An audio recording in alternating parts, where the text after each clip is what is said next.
Good morning, students. Welcome to my channel, Lalit's Pathshala.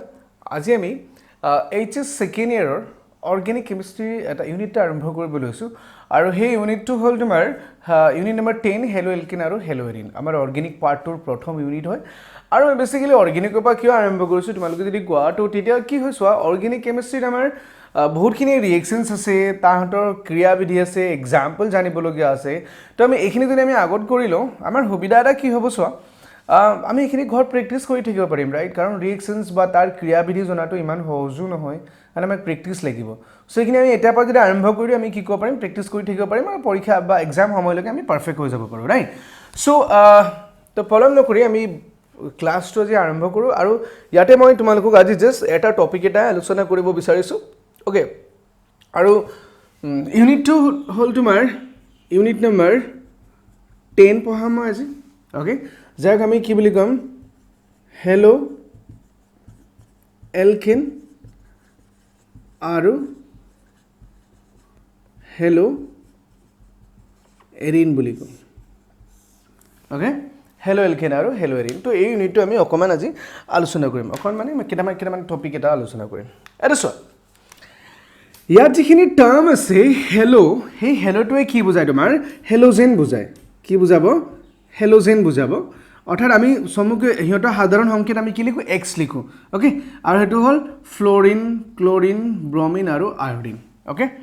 আৰু ইয়াত যেটা আমি এলকেন বুলি কৈছো ই কি বুজাইছে চোৱা কাৰ্বন কাৰ্বন একমান্ধনীযুক্ত যৌগ হেতু বুজাইছে ৰাইট আৰু যেটা আমি কি বুলি কৈছো এৰিন বুলি কোৱাৰ লগে লগে সিম্পলি ই কি বুজাইছে তোমাৰ বেনজিন চক্ৰ বুজাইছে ক্লিয়াৰ ই বেনজিন চক্ৰ বুজাইছে ওকে অৰ্থাৎ কি হ'ব লাগিব চোৱা হেলো এলকেন বা হেলো এৰিন হ'বলৈ কি হ'ব লাগিব হেলো এলকেনৰ কাৰণে কি হ'ব লাগিব কাৰ্বন কাৰ্বন একমান্ধনীযুক্ত যৌগ এটাৰ কাৰ্বন এটা হেলোজেন যুক্ত হ'ব লাগিব তাৰ মানে এনেকুৱা ধৰণৰ হয়নে এনেকুৱা ধৰণৰ হ'ব লাগিব আৰু ইয়াৰ ক্ষেত্ৰত কি হ'ব ইয়াত কাৰ্বন কাৰ্বন তো সেই কাৰ্বনত কি হ'ব লাগিব এটা হেলোজেন এটা যুক্ত হ'ব লাগিব তো তেতিয়া তাক মই কি বুলি ক'ম হেলো এলকেন বুলি ক'ম আৰু ইয়াক মই কি বুলি ক'ম হেলো এৰিন বুলি ক'ম ক্লিয়াৰ ষ্টুডেন্টস তো এইখিনি জানিব লাগিব আমি ওকে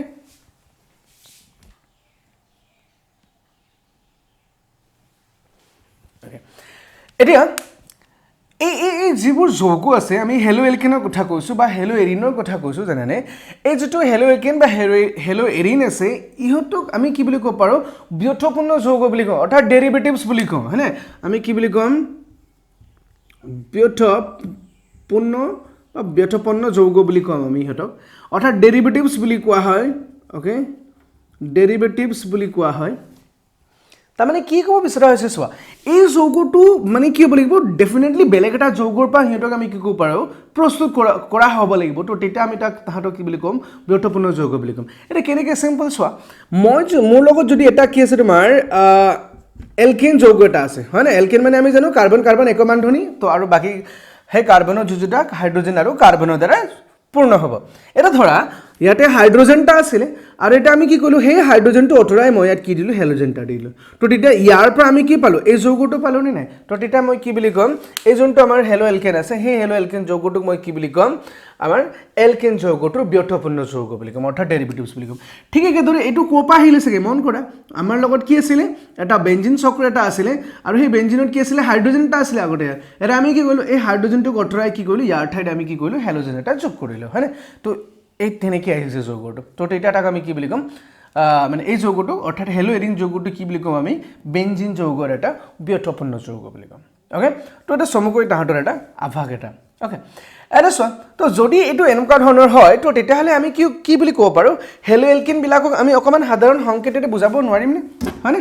কেনেকৈ চোৱা এটা এলকেনটো আমি কি জানো আগতে এলকেন বুলি ক'লে আমি কি জানো CnH twice n plus 2 বুলি লিখো হয়নে হয়নে এটা আমি কি কৈছো এটা হাইড্ৰোজেন কমাই দিছো তো আমি ইয়াত 1 দিলো হয়নে আৰু সেই হাইড্ৰোজেনৰ ঠাইত আমি কি দিলো ইয়াতে x দি দিলো তো ইয়াক আমি এনেকৈ লিখিব পাৰো আৰু ইয়াৰ ক্ষেত্ৰত এৰিন বুলি কোৱাৰ লগে লগে চোৱা বেনজিন ৰিঙৰ কথা আহি পৰিব C6H6 ৰ কথা কিন্তু এতিয়াতো কি কৈছো আমি এটা হাইড্ৰোজেনক প্ৰতিস্থাপন কৰিছো তো ইয়াত কি হৈ গল আমাৰ 5 আহি গল আৰু সেই হাইড্ৰোজেনৰ ঠাইত আমাৰ কি হৈ গল হেলোজেন এটা আহি গল সো মই এইটো ডেফিনেটলি এইটোৱে হ'ব লাগে বুলি মই ক'ব বিচৰা নাই এনেকুৱা ধৰণৰ হ'ব কিন্তু কি হ'ব সেইটো কাৰ ওপৰত নিৰ্ভৰ কৰিব এই হেলোজেন পৰমাণুৰ সংখ্যাৰ ওপৰত নিৰ্ভৰ কৰিব এইটো একচুৱেলি শ্ৰেণী বিভাজনত আছে কাৰণে মই কথাটো তোমালোকক উল্লেখ কৰিলোঁ আকৌ পাছত গৈ পিনে তোমালোকে ক'বা যে ছাৰে আগত সেনেকৈ কৈছিলে বুলি ৰাইট সো এইটো ডেফিনেটলি তো যদি এটা অকল আমাৰ যদি হেলোজেন থাকে তো ডেফিনেটলি আমি সংকেতটো কি বুলি ক'ব পাৰোঁ এনেকৈ লিখিব পাৰোঁ আৰু যদি হেলো এৰিনটো তোমাৰ এটা যদি হেলোজেন থাকে তো ডেফিনেটলি আমি সংকেতটো কি ক'ব পাৰোঁ এনেকৈ লিখিব পাৰোঁ আৰু এক্স মানেতো তোমাৰ এইখিনি আছেই ৰাইট তো সেইটো টপিক আমি আজি আলোচনা কৰিব লাগে সেইটো শ্ৰেণী বিভাজনটো আমি প্ৰথমতে আলোচনা কৰিম সো অকল শ্ৰেণী বিভাজন বুলি নহয় আমি কেইবাটাও টপিক ইয়াতে আলোচনা কৰিব লাগে জানানে সেইকেইটা কি হ'ল তোমাৰ সো প্ৰথমতে আমাক দিয়া আছে শ্ৰেণী বিভাজন ওকে তাৰপিছত আমি পঢ়িব লাগে নামকৰণ ওকে সিহঁতৰ নামকৰণ পঢ়িব লাগে তাৰপিছত আমি পঢ়িব লাগে প্ৰস্তুত প্ৰণালী ওকে তাৰপিছত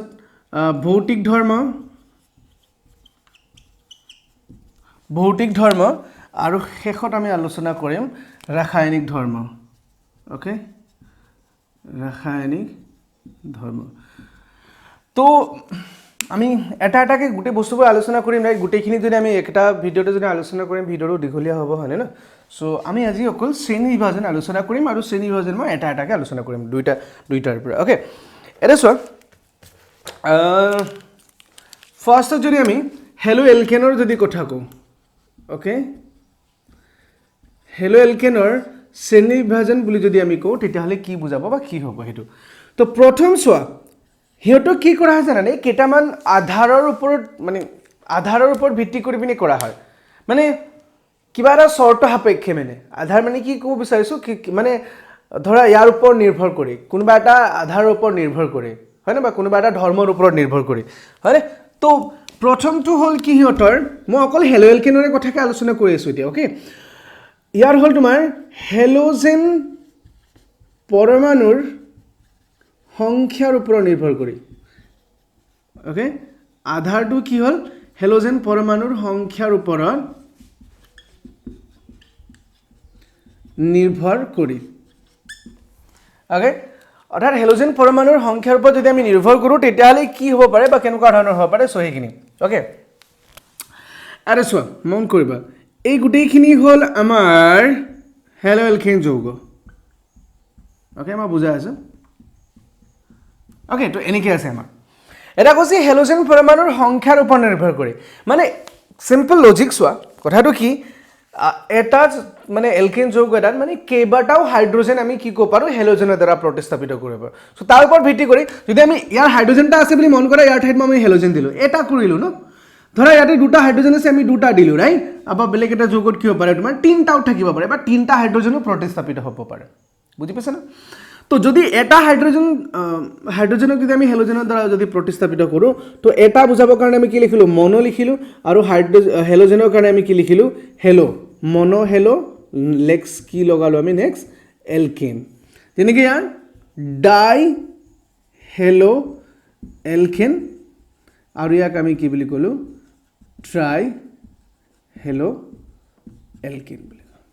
so simple right so halogen পৰমাণুৰ সংখ্যাৰ ওপৰত নিৰ্ভৰ কৰি আমি সিহঁতক কি ক'ব পাৰোঁ মনো হেলো এলকেন ডাই হেলো এলকেন আৰু ট্ৰাই হেলো এলকেন বুলি শ্ৰেণী বিভাজন কৰিব পাৰোঁ ওকে এতিয়া নেক্সট ইয়াৰ যোনটো আধাৰ আছে তো চিম্পল লজিক চোৱা তোমালোকে বুজি পাইছা চাগে এইটো হয়নে তো নেক্সট যোনটো আধাৰ হ'ল সেই আধাৰটো হ'ল এনেকুৱা ধৰণৰ চাবা 2 নম্বৰ ইয়াৰ নেক্সট যোনটো আধাৰ হ'ল sp3 কাৰ্বন হেলোজেন বান্ধনীযুক্ত যৌগ ওকে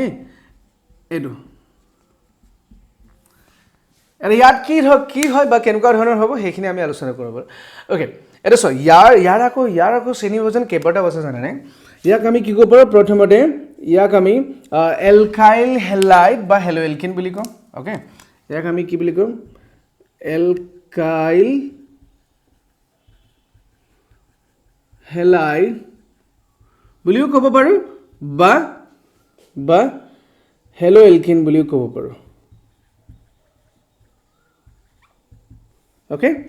মই কৈ আছোঁ এলকাইল হেলাইড বা কি বুলি কৈছোঁ নেক্সট আছে তোমাৰ আমি সিহঁতক কওঁ এলাইলিক হেলাইড বুলি আৰু 3 নম্বৰত আছে আমাৰ বেনজাইলিক হেলাইড বুলি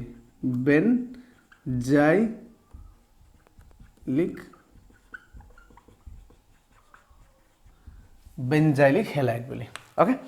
আমি এটা থেকে আলোচনা কৰো এৰে সোয়া এলকাইল হেলাইড বা হেলো এলকেন বুলি কিয় কৈছো সো এলকাইল বুলি আমি জানো ন তোমালোকে জানা ন এলকাইল টার্মটো আমি কেতিয়া ব্যৱহাৰ কৰো যেতিয়া কি হয় এলকেনত কৈ কোনোবা এটা যৌগ এৰ এলকেনত কৈ এটা হাইড্ৰোজেন কম থাকে হয়নে তেতিয়া আমি কি বুলি কম তাতো এলকাইল বুলি কও কেনেকে নহব সোয়া এটা যদি কওঁ CH4 হয়নে মই যদি কওঁ CH4 ই হলগে আমাৰ কি এলকেন যৌগ হলগে এতিয়া মই যদি কি কৰো এটা হাইড্ৰোজেন যদি কমাই দিও CH3 হবনে না আৰু এই হাইড্ৰোজেনৰ ঠাইত আমি এতিয়া কি দিছো হেলোজেনটা দিছো হয়নে তাৰো সেই কাৰণে আমি হটক কি বুলি কম এই গ্ৰুপটো হল আমি এলকাইল হেলাইড বুলি ক'ব পাৰো বা যেটো কাৰ্বন কাৰ্বন একবান্ধনী থাকে তো হেতু কাৰণে আমি এলকেন বুলিও চমকৈ কম এটা সো ইয়াতে কি হয় এটা ইহতক ন এই এলকাইল হেলাইড বা হেলো এলকেন বিলাকো আমি কি বুলি ক'ব পাৰো হেতক 1 ডিগ্ৰী 2 ডিগ্ৰী আৰু কি বুলি ক'ব পাৰো 3 ডিগ্ৰী বুলিও ক'ব পাৰো সো তোমালোকে এই আধাৰটো পাহৰিব নালাগে কাৰ ওপৰত ভিত্তি কৰি sp3 কাৰ্বন হেলোজেন বান্ধনীৰ ওপৰত ভিত্তি কৰি ৰাইট তাৰমানে কি ক'ব চাইছে যোৱা তাৰমানে যোনটো হেলোজেন আছে সেই হেলোজেনটো কি হ'ব লাগিব sp3 জানা তোমালোকে ৰাইট কি হ'ব লাগিব কাৰ্বনে একবান্ধনী গঠন কৰিব লাগিব তেতিয়া sp3 হয় তো এইটো হ'ব লাগিব অৰ্থাৎ যোনটো কাৰ্বনত হেলোজেন পৰমাণুটো লাগি আছে সেই কাৰ্বন পৰমাণুটোৰ আৰু যেটা ফিল আপ কৰিব লগা আছে ন আমিতো দেখো নাই তো এই কাৰ্বনটো যদি আৰু এটা কাৰ্বন শৃংখলৰ হৈতে যদি যুক্ত হয় আৰু বাকি দুটা হাইড্ৰোজেন হয় তো তেতিয়া আমি তাক কি বুলি কম 1 ডিগ্ৰী বুলি কম মনত থাকিব নেক্সট ইটো ক্ষেত্ৰত এগৰাইটো হ'ব দেখিব এনেকুৱা হয় তো যোনটো কাৰ্বনত হেলোজেন লাগি থাকিব সেই কাৰ্বনটো কি হ'ব তোমাৰ আন দুটা কাৰ্বন শৃংখলৰ হৈতে যুক্ত হৈ থাকিব আৰু এটা হাইড্ৰোজেনৰ হৈতে তো তেতিয়া 2 ডিগ্ৰী বুলি ক'লো আৰু 3 ডিগ্ৰীৰ ক্ষেত্ৰত কি হ'ব এটা হাইড্ৰোজেন নাথাকে কি থাকিব গুটেই কিটা কাৰ্বন শৃংখলে থাকিব তো তেতিয়া মই তাক কি বুলি ক'লো 3 ডিগ্ৰী এলকাইল হেলাইড বা হেলো এলকেন বুলি ক'লো মনত থাকিব সো আধাৰটো সো sp3 কাৰ্বন হেলোজেন বান্ধনী অৰ্থাৎ এক বান্ধনী গঠন কৰিব লাগিব হয়নে বুজি পাইছা চাগে ৰাইট নেক্সট এলাইলিক হেলাইড সো এলাইলিক হেলাইডত কি হয় কথাবোৰ সো এলাইলিক আৰু বেনজাইলিক হেলাইডত একই হয় টাৰ্ম বিলাক এলাইলিকত কি হয় সো যোনটো হেলোজেন থাকিব আধাৰটো একে টাইটটো মানি চলিবই লাগিব ৰাইট আমাৰ কি হ'ব যোনটো হেলোজেন থাকিব ইয়াত sp3 কাৰ্বনৰ হৈতে যুক্ত হ'ব বেনজাইলিকটো একেটাই হ'ব sp3 কাৰ্বনৰ হৈতে যুক্ত হৈ গল হয় না কিন্তু কি হ'ব জানানে ইয়াত যোনটো আমাৰ এলাইলিক বুলি কোৱা লাগিলে কি হ'ব এই sp3 সংকৰিত কাৰ্বনটো কি হ'ব জানানে তোমাৰ sp2 সংকৰিত এলিফেটিক কাৰ্বনৰ হৈতে কি হ'ব তোমাৰ যুক্ত হৈ যায় বান্ধনী গঠন কৰে মানে sp2 সংকৰিত কাৰ্বন পৰমাণুটো যোনটো কাৰ্বনত হেলোজেন লাগি আছে সেই sp3 সংকৰিত কাৰ্বন পৰমাণুটো পুনে পুনে কি কৰে তোমাৰ sp2 সংকৰিত কাৰ্বন পৰমাণুৰ হৈতে বান্ধনী গঠন কৰে তো তেতিয়া তাহতক আমি কি বুলি কম এলাইলিক হেলাইড বুলি কম মনত ৰাখিব হয়নে ট্ৰাই কৰা তো এইটো আমাৰ কি হ'ব আমাৰ ইয়াতে sp2 সংকৰিত হ'ব এৰা সো তাহতক ইহতক আমি কি বুলি ক'ব পাৰো জানানে 1 ডিগ্ৰী 2 ডিগ্ৰী আৰু 3 ডিগ্ৰী বুলি ক'ব পাৰো কেনেকৈ সোৱা এটা সাইডটো আমাৰ কাৰ্বন শৃংখলৰ দৰে ফিল আপ হৈ গল হয় না আৰু দুটা এই যোনটো কাৰ্বনৰ দুটা ভ্যালেন্সি আছে মই যদি ইয়াত দুটা হাইড্ৰোজেন দি দিও এটো 1 ডিগ্ৰী হ'ল না আৰু ইয়াৰ ঠাইত বলে মই কি কইলো এটা যদি এলকাইল আৰ মানে এলকাইল অৰ্থাৎ কাৰ্বন শৃংখল বুজাব ঠিক আছে এটা দুটা হৈ গল তো 2 ডিগ্ৰী হৈ গল আৰু বলে এটো হাইড্ৰোজেন না থাকিলে বলে ইয়াটো মই এটা এলকাইল গ্ৰুপে দিলো তো এটা কি হল আমি 3 ডিগ্ৰী হল তো তাহাতক আমি 1 ডিগ্ৰী 2 ডিগ্ৰী আৰু 3 ডিগ্ৰী বুলি ক'ব পাৰো হয় না আৰু এই গুটি বস্তুৰ মেইন বস্তুটো জানিবৰ কাৰণে তোমালোকে কি কৰিবা এটো এনেকৈ থৈ দিলে হৈ গল জেনাৰেল সাধাৰণ আমি যিকোনো ফিল আপ কৰিব পাৰো ৰাইট আৰু তাৰ পৰা আমি কি ক'ব পাৰো 1 ডিগ্ৰী 2 ডিগ্ৰী আৰু 3 ডিগ্ৰী হ'ব পাৰে নেক্সট আমি যদি বেনজাইলিকত আহো কি হ'ব জানা সেম লজিক ইয়াটো কি হ'ব তোমাৰ এই যোনটো sp3 সংকৰিত কাৰ্বন পৰমাণু আছে এই কাৰ্বন পৰমাণুটো কি হ'ব sp2 লগতে যুক্ত হ'ব কিন্তু সেই sp2 সংকৰিত কাৰ্বনটো কাৰ হ'ব তোমাৰ বেনজিন চক্ৰৰ হ'ব তো তেতিয়া তাহতক আমি কি বুলি ক'ব পাৰো বেনজাইলিক হেলাইড বুলি ক'ম ওকে অৰ্থাৎ কি হ'ব সব বেনজাইলিক হেলাইডৰ যোনটো কাৰ্বনত হেলোজেন পৰমাণু যুক্ত হৈ থাকিব সেই কাৰ্বনটো অৰ্থাৎ সেই sp3 কাৰ্বনটো পুনে পুনে তোমাৰ কি হ'ব বেনজিন চক্ৰৰ sp2 কাৰ্বনৰ হৈতে কি কৰিব বান্ধনী গঠন কৰিব তো তেতিয়া তাক আমি কি বুলি কম বেনজাইলিক বুলি ইয়াতো আমি 1 ডিগ্ৰী 2 ডিগ্ৰী বুলি ক'ব পাৰো কেনেকৈ সোৱা এটোটো এটা কাৰ্বন শৃংখল হলি তো দুটা হাইড্ৰোজেন যদি দিওঁ এফালে 1 ডিগ্ৰী হৈ গ'ল এফালে বোলে R এটা দিলোঁ দুটা হৈ গ'ল 2 ডিগ্ৰী হ'ল এফালে বোলে মই এলকাইল গ্ৰুপ এটা দিলোঁ বা R দিলোঁ তো তেতিয়া কি হৈ যাব তোমাৰ 3 ডিগ্ৰী হৈ যাব ওকে তো এইটো আৰু ইয়াৰ আধাৰটো কি ইয়াৰ আমি তিনটা পালোঁ হয়নে এলকাইল হেলাইড বা হেলো এলকেন বুলি কৈছোঁ নেক্সট এলাইলিক হেলাইড বুলি কৈছোঁ আৰু নেক্সট আমি কি বুলি কৈছোঁ বেনজাইলিক হেলাইড বুলি কৈছোঁ ওকে নেক্সট আৰু এটা ইয়াৰ এটা আধাৰ এটা আছে আৰু বা ধৰ্ম আছে আৰু সেই ধৰ্মটো কি হ'ব তোমাৰ সিম্পল হয় নম্বৰ 3 বুলি কৈছোঁ ইয়াক আৰু হেটো হ'ল sp2 কাৰ্বন অৰ্থাৎ কি হ'ব হয় না sp2 কাৰ্বন মানে কি তোমাৰ যোনটো কাৰ্বন আছে হেটো কি কৰিব লাগিব য'ত হেলোজেন লাগি আছে হেটো তোমাৰ কি কৰিব ডি বান্ধনী গঠন কৰিব লাগিব আমি কাৰণ sp2 কাৰ্বন বুলি ক'লেটো আমি কি জানো ডি বান্ধনীযুক্ত কাৰ্বনেই জানো হয় না তো এইটো এনেকুৱা হ'ব লাগিব তো তেতিয়া তাহাতক আমি কি বুলি ক'ম তোমাৰ সৰি ইয়াৰ এটা নাম এটা আছে একচুয়ালি ইয়াক আমি কি বুলি ক'ম ভিনাইলিক বুলি ক'ম ভিনাইলিক হেলাইড বুলি ক'ম ওকে ভিনাইলিক হেলাইড বুলি ক'ম অৰ্থাৎ ভিনাইলিক হেলাইডত কি হ'ব চোৱা যোনটো আমাৰ হেলোজেন পৰমাণু আছে সেই হেলোজেন পৰমাণুটো পুনে কি হ'ব তোমাৰ sp2 সংকৰিত কাৰ্বন পৰমাণু অৰ্থাৎ ডি বান্ধনীযুক্ত কাৰ্বন পৰমাণুৰ সৈতে যুক্ত হৈ থাকে হয়নে তো আমি হেতু এবলি এনেকৈ ক'ব পাৰোঁ ওকে সো এইটো হ'ল হেলো এলকেনৰ শ্ৰেণী বিভাজন অৰ্থাৎ হেলো এলকেন বা এলকাইল হেলাইড বুলিও কোৱা হয় ওকে তো এলকাইল হেলাইড কিয় কোৱা হয় মই ক'লোৱে ৰাইট ওকে নেক্সট শ্ৰেণী বিভাজন কাৰ আহিব আমাৰ হেলো এৰিন বা ইয়াৰ আৰু এটা নাম আছে জানেনে ইয়াক আমি কি বুলি ক'ম এৰাইল হেলাইড বুলি ক'ম একচুয়ালি এইটো ইহঁতৰ বেলেগ নামাকৰণ পদ্ধতিৰ পৰা লোৱা হৈছে জানেনে আমি কাইলৈ ক্লাছত নামাকৰণ কৰিম ঠিক আছে তো তাত আমি পঢ়িম এইখিনি কি ক'ৰ পৰা আহিছে এইখিনি ওকে তো হেলো এৰিন বুলি কৈছোঁ বা এৰাইল হেলাইড বুলি কৈছোঁ এৰাইলটো কিয় কৈছোঁ আমি এলকাইল হৈ গৈছে ন আগতে কি আছিলে চোৱা C6H6 আছিলে এতিয়াতো আমাৰ কি হ'ব এটা হাইড্ৰোজেন কমাই দিয়াৰ লগে লগে 5 হৈ গ'ল নাই তো এইটো এলকাইল টাৰ্মত আহি যাব তো সেইকাৰণে এৰাইল হৈ গৈছে ওকে তো এইটো মনত ৰাখিব ট্ৰাই কৰিব এটা চোৱা ইয়াৰ কোনো শ্ৰেণী বিভাজন নাই কথাটো বুজি পাইছানে মানে চোৱা এটা যদি আমি হেলো এৰিন যদি লাগে আমাক কি হ'ব লাগিব বেনজিনৰ পৰা এটা হাইড্ৰোজেনক আমি কি ক'লো হেলোজেনৰ পৰা প্ৰতিস্থাপিত কৰিবই লাগিব তো ইয়াক আৰু আমি কেনেকৈ ভাগ কৰিব পাৰোঁ ইয়াকটো আমি আৰু ভাগ কৰিব নোৱাৰোঁ এটা মাত্ৰ হ'ব এটা হ'ব পাৰে আৰু সেইটো কাৰ ওপৰত হ'ব পাৰে সংখ্যাৰ ওপৰত নিৰ্ভৰ কৰি কাৰ ওপৰত সংখ্যাৰ ওপৰত নিৰ্ভৰ কৰি মানে এটা হ'লে আমি কি বুলি ক'লো যেনিবা মনো হেলো এৰিন বুলি ক'লো হয়নে যেনিবা দুটা হ'ল আমি কি বুলি ক'লো ডাই হেলো এৰিন বুলি ক'লো বা তিনটা যদি হয় আমি কি বুলি ক'লো ট্ৰাই হেলো এৰিন বুলি ক'লো ইয়াৰ বাদে আৰু সিহঁতৰ কি নাই কোনো ধৰণৰ তোমাৰ শ্ৰেণী বিভাজন নাই ওকে সো আজি ক্লাছত আমি শ্ৰেণী বিভাজনখিনিকে সামৰি লৈছোঁ ঠিক আছে সো তো যদি ভিডিঅ'টো ভাল পাইছা তো লাইক কৰিবা কমেণ্ট কৰিবা ছাবস্ক্ৰাইব কৰিবা আৰু ফ্ৰেণ্ডবোৰৰ সৈতে কি কৰিবা ভিডিঅ'টো শ্বেয়াৰ কৰিবা আৰু কি জানিব মন আছে তো সেইখিনি কমেণ্ট কৰি ক'বলৈ নাপাহৰিবা হয় thank you take care bye bye so কাইলৈ লগ পাম